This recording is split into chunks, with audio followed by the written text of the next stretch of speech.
Assalamualaikum warahmatullahi wabarakatuh. Jumpa lagi dengan aku Indra Giri di channel yang bahas tentang tips praktis menulis dan menerbitkan buku.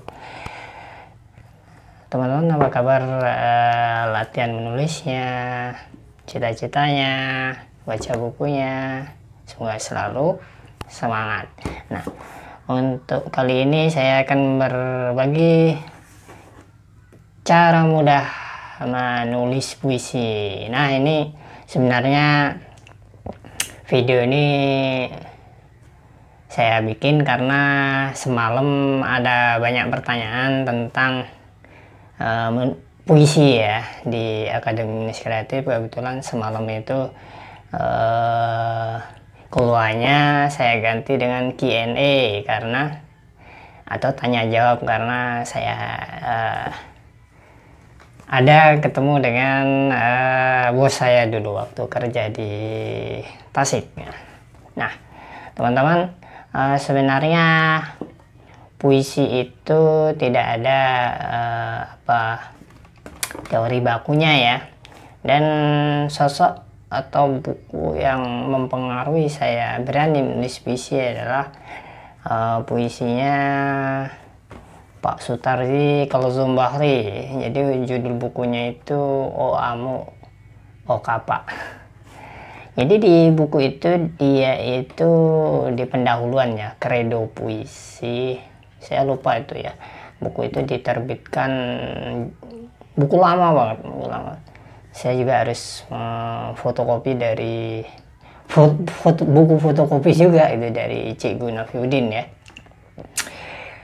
Saya baca kredo puisinya itu, kata itu harus dibebaskan. Dari banyak pengertian dibebaskan itu yang saya ambil itu yang saat itu ya saya belajar menulis puisi awal-awal itu ya. Puisi kata itu harus dibebaskan dari gramatika ya. Gramatika itu ya susunan kalimat, banyak hal ya di situ ya.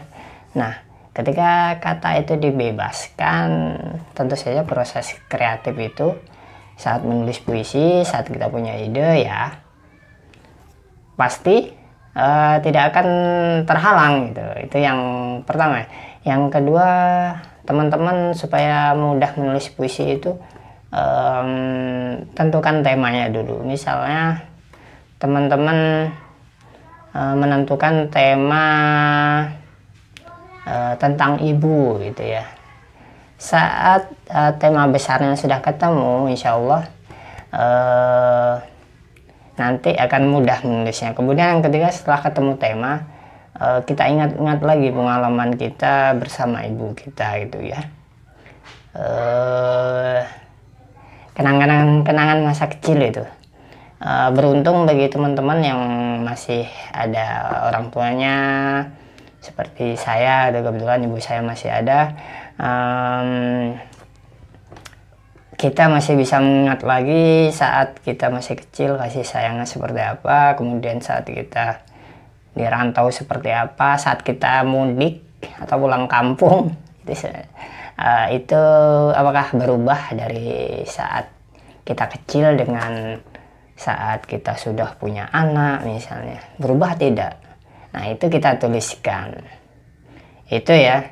Terus lebih mengenal lagi sampai ke hati itu saat itu yang ke ini ya, ketiga ya. Kemudian yang selanjutnya adalah ditulis dari hati. Jadi bagi teman-teman yang sudah menikah atau sudah punya anak pasti akan terasa ya. Bagi yang suami akan merasakan, tahu prosesnya kita lahir ke dunia ya, melihat anak kita lahir. Bagi yang ibu-ibu pasti merasakan betapa melahirkan itu perjuangannya sangat berat antara hidup dan mati. Nah, ketika kita membayangkan seperti itu, insya Allah semua pembaca itu pasti akan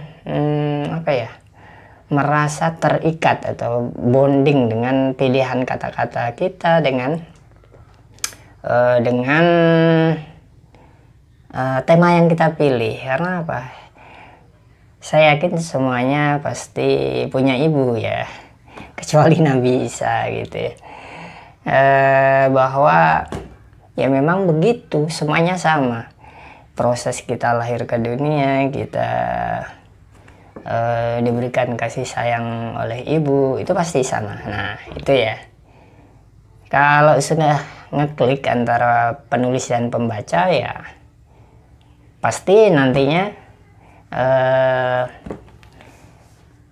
menulis puisi itu akan mudah banget itu ya.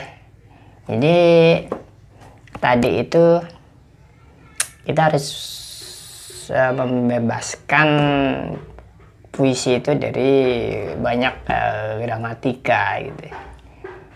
Terus yang kedua kita pilih tema, kemudian kita